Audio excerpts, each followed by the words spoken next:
इसकी cell membrane है, या इसे हम लोग बोलते हैं प्लाज्मा मेम्ब्रेन।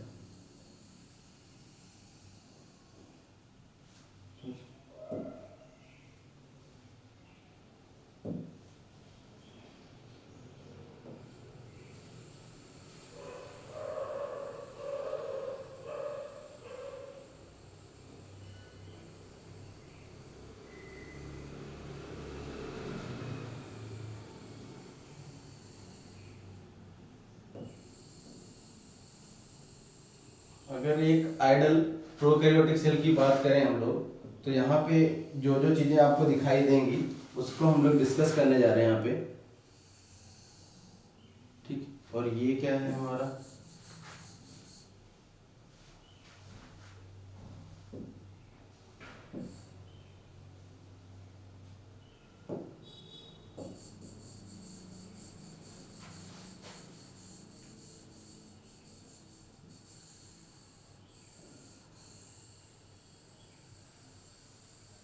की बात कर लें तो ये क्या है हमारा कैप्सूल है, ठीक है। सबसे आउटर मोस्ट स्ट्रक्चर क्या होगा, कैप्सूल होगा।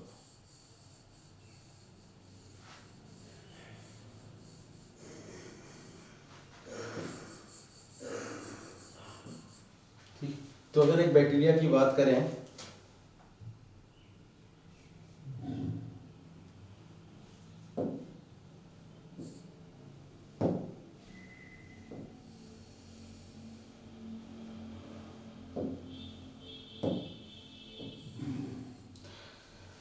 तो सबसे आउटर जो बाहर की तरफ ये स्ट्रक्चर आपको देखने को मिला है, बहुत अच्छा तो नहीं बना है लेकिन ठीक है, काम चला सकते हैं हम लोग इससे।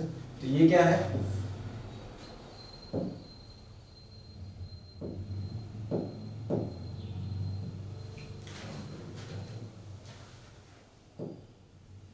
यहाँ पे ये क्या है, कैप्सूल है।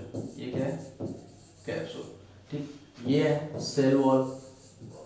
अगर बैक्टीरिया की सेल वॉल की बात करें, ये किसकी बनी होती है, पेप्टाइडोग्लाइकॉन की बनी होती है। कई बार क्वेश्चन आ चुका है यहाँ से, ये किसकी बनी है, पेप्टाइडोग्लाइकॉन। अब पेप्टाइडोग्लाइकॉन किसके बना हुआ है, इसकी बात कर लें तो पेप्टाइडोग्लाइकॉन किससे बना होता है, एन एसिटिल म्यूरामिक एसिड और N acetyl glucosamine, N acetyl glucosamine, यहाँ पे क्या है, एन एसिटिल ग्लूकोसामिन। तो ये चीज आपको देखने को मिलेगी, एन एसिटिल म्यूरामिक एसिड है, एन एसिटिल क्या है, ग्लूकोसामिन। ये किसका कंपोजिशन है, पेप्टाइडोग्लाइकान का है। तो सेल वॉल आपको याद होना चाहिए। जैसे बैक्टीरिया की सेल वॉल बता दी हमने, किसकी बनी है, पेप्टाइडोग्लाइकान की। फंजाई की किसकी बनी है, काइटिन की बनी है। प्लांट की किसकी बनी है, सेलुलोज की बनी है। तो ये भी चीजें आपको क्या होना चाहिए, याद होना चाहिए, पता होना चाहिए ये चीजें, ठीक है। क्योंकि बेसिक से आई इतना सारा, तो आप अगर आप ये सब चीजें नहीं कर पा रहे हैं तो आप समझिए आप पहले से ही कंपटीशन से बाहर हैं। टीजीटी पीजीटी में यही तो है, जो सबसे ज्यादा आपको ऐसी चीजें आपको याद रखनी एकदम बढ़िया तरीके से याद है। छोटे छोटे टर्म आपको भूलने ही नहीं है ना, कोई ऐसी जो चीजें हैं, जैसे जो डिफरेंसेज हैं छोटे छोटे प्लांट, एनिमल और मोनेरन में, तो वो चीजें आपको पता होनी चाहिए, ठीक है। वहां से भी क्वेश्चन बन सकते हैं। तो चलिए आगे बात कर लेते हैं हम लोग। ये तो कैप्सूल हो गया, ठीक है। कैप्सूल के बाद क्या है, सेल वॉल है, ठीक है। सेल वॉल के बाद जो अंदर स्ट्रक्चर प्रेजेंट है उसे हम लोग क्या बोलते हैं, ये क्या है, ये है सेल मेम्ब्रेन। ये क्या है, सेल मेम्ब्रेन है, ठीक है। इसी को प्लाज्मा मेम्ब्रेन भी बोल सकते हैं, ठीक। अब ये सेल मेम्ब्रेन कहीं कहीं पे आपको ऐसी मुड़ी हुई दिखती है, ठीक है, फोल्डेड फॉर्म में है। ये जो फोल्डेड फॉर्म में आपको यहाँ पे दिख रही है, इसे एक नया टर्म दिया जाता है, इसे दिया जाता है मीजोसोम। क्या बोलते हैं इसे, मीजोसोम। अब ये मीजोसोम क्या है, मीजोसोम को हम लोग कहते हैं ये एनालॉगस टू माइटोकॉन्ड्रिया है। किसके एनालॉगस है, माइटोकॉन्ड्रिया के। क्या करता होगा ये, माइटोकॉन्ड्रिया क्या करता है, एनर्जी का प्रोडक्शन करता है, मतलब एटीपी का फॉर्मेशन करता है, ठीक है। एनालॉगस टू माइटोकॉन्ड्रिया है, इसका मतलब क्या है, जो एनर्जी प्रोडक्शन होगा इस प्रोकैरियोटिक सेल में। यहाँ पे सेल ऑर्गेनेली एब्सेंट है, नहीं प्रेजेंट होते हैं ज्यादातर सेल ऑर्गेनेली, यहाँ पे एब्सेंट है। जब सेल ऑर्गेनेली नहीं है यहाँ पे, तो उनका काम को जो होता है वो कोई ना कोई तो करेगा। तो यहाँ पे मीजोसोम करता है। ठीक है। यहाँ पे माइटोकॉन्ड्रिया नहीं है, लेकिन माइटोकॉन्ड्रिया की तरह काम करने वाला यहाँ पे कुछ है, और इसे हम लोग क्या बोलते हैं, मेसोसोम बोलते हैं। एनालॉगस टू माइटोकॉन्ड्रिया है ये, होमोलॉगस मत कर दीजिएगा, क्योंकि होमोलॉगस और एनालॉगस में बहुत डिफरेंस होता है। एनालॉगस ऑर्गन या ऑर्गेनेली किसी भी चीज को अगर हम लोग एनालॉगस बोल रहे हैं, मींस कि वो फंक्शन में सेम होगा बट ओरिजिन उनकी क्या होगी, डिफरेंट होगी, ठीक है। लेकिन अगर वहीं पे हम बात करें होमोलॉगस, तो हो सकता है कि क्या हो, कि फंक्शन डिफरेंट हो और ओरिजिन क्या हो, सेम हो, और फंक्शन सेम भी हो सकता है।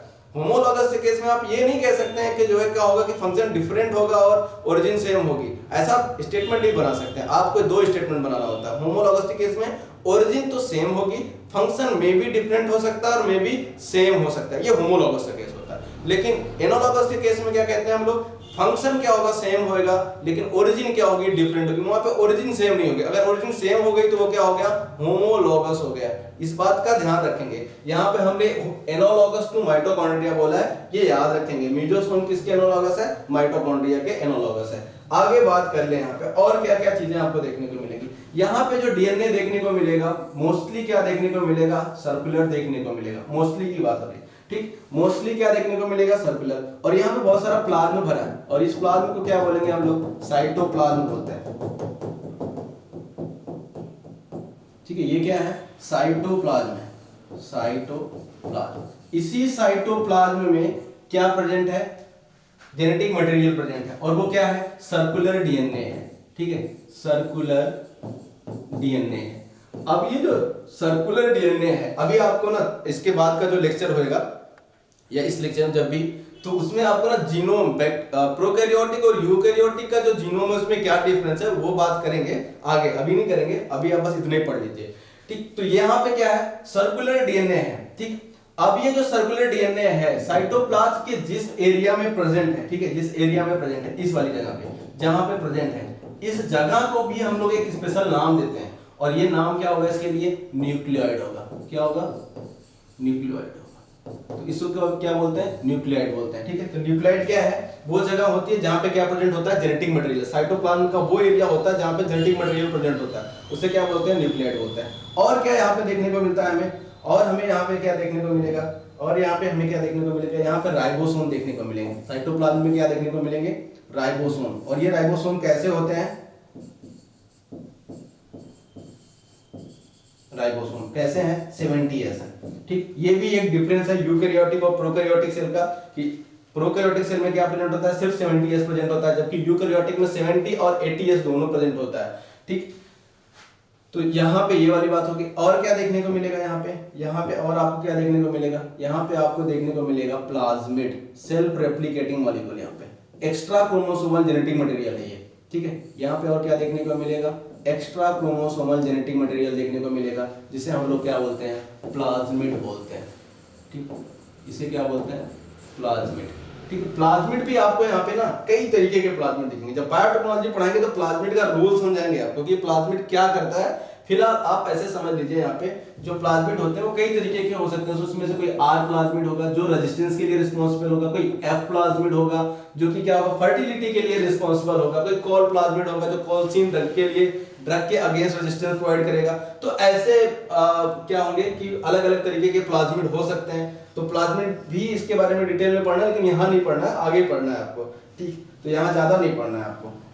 ये तो चीजें, सारी चीजें होंगी। अभी और क्या चीजें आपको यहाँ पे देखने को मिलेंगी, और जो चीजें हमको देखने को मिलेंगी, यहाँ आपको देखने को मिल सकता है पिल्लाई देखने को मिल सकते हैं। क्या देखने को मिल सकते हैं, पिल्लाई देखने को मिल सकते हैं। ये पिल्लाई किसमें हेल्प करते हैं, आपने पढ़ा होगा, जब आप पढ़ाएंगे आपको बैक्टीरिया का रिप्रोडक्शन, तो बैक्टीरिया का जब आप रिप्रोडक्शन पढ़ेंगे ना, उस टाइम पे आपको एक चीज पता चलेगी, कौन बैक्टीरिया का जो रिप्रोडक्शन होता है उसमें जो हॉरिजॉन्टल जीन ट्रांसफर होता है, उसमें एक चीज आप पढ़ेंगे, कॉन्जुगेशन। तो कॉन्जुगेशन में आपको देखना होगा जो जब दो बैक्टीरिया पास में आते हैं तो वो इस पाइलस से सेक्स पिल्लाई के द्वारा क्या होते हैं, अटैच्ड होते हैं, उससे जो जुड़ते हैं। तो ये पिल्लाई कहाँ पे हेल्प करती है, जो सेक्स पिल्लाई होती है वो रिप्रोडक्शन में हेल्प करती है, या बोल दें तो सीधा सीधा पर्टिकुलर हम लोग बात करें तो कॉन्जुगेशन में हेल्प करती हैं, ठीक है। तो वहां पे ये इनका रोल होता है, ठीक है। ये क्या है, पिल्लाई,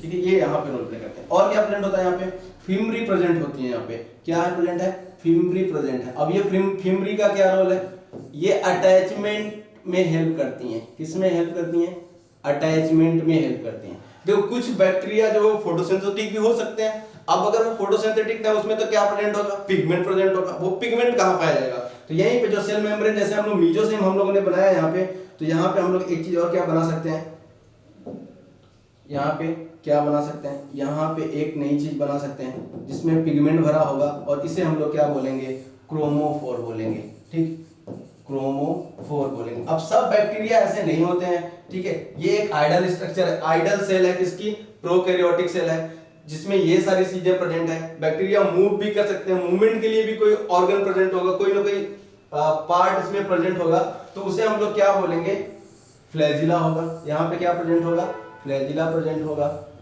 फ्लैजिला प्रेजेंट होगा। अब यहाँ का जो फ्लैजिला है, इस फ्लैजिला में और यूकेरियोट में जो फ्लैजिला प्रेजेंट है उसमें बहुत डिफरेंस है, ठीक है। क्या डिफरेंस है, जो यूकेरियोट का फ्लैजिला प्रेजेंट है या सिलिया वहां पे प्रेजेंट है, वो ट्यूबुलिन प्रोटीन का बना है, लेकिन ये ट्यूबुलिन प्रोटीन का नहीं बना है। ये किसका बना है, फ्लैजिलिन प्रोटीन का बना है, ये अलग है, ठीक है। याद रखना है यहाँ पे, ये जो ये फ्लैजिला है, ये फ्लैजिला ट्यूबुलिन प्रोटीन का नहीं बना है, ये किसका बना है, फ्लैजिलिन का बना है। तो ये यहाँ से याद करने वाला पॉइंट होगा जो आपको याद रखना है अपने एग्जाम के लिए, ठीक है। ये किसका बना है, फ्लैजिलिन का बना है, ठीक है।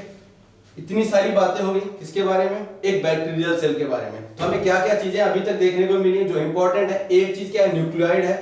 जो क्या है, न्यूक्लियोइड क्या होता है, साइटोप्लाज्म की वो जगह होती है जहां पे हमारा क्या है, जेनेटिक मटेरियल प्रेजेंट है। फिर दूसरी बात क्या है, इस सेल वॉल की बात करें तो किसकी बनी होती है, पेप्टाइड और ग्लाइकान की सेल वॉल यहाँ पे बनी है, ठीक है। और ये जो स्ट्रक्चर आप देख रहे हैं, ये वाला वॉयलेट कलर का, ये है कैप्सूल। तो सारे बैक्टीरिया में कैप्सूल नहीं प्रेजेंट होगा, जिसमें प्रेजेंट होगा वो कैप्सुलेटेड, जिसमें नहीं प्रेजेंट होगा वो नॉन कैप्सुलेटेड, ठीक है। और ये सेल वॉल की भी बात करें, इसके भी केमिकल कंपोजिशन के बेसिस पे बैक्टीरिया दो टाइप का हो सकता है, ग्राम पॉजिटिव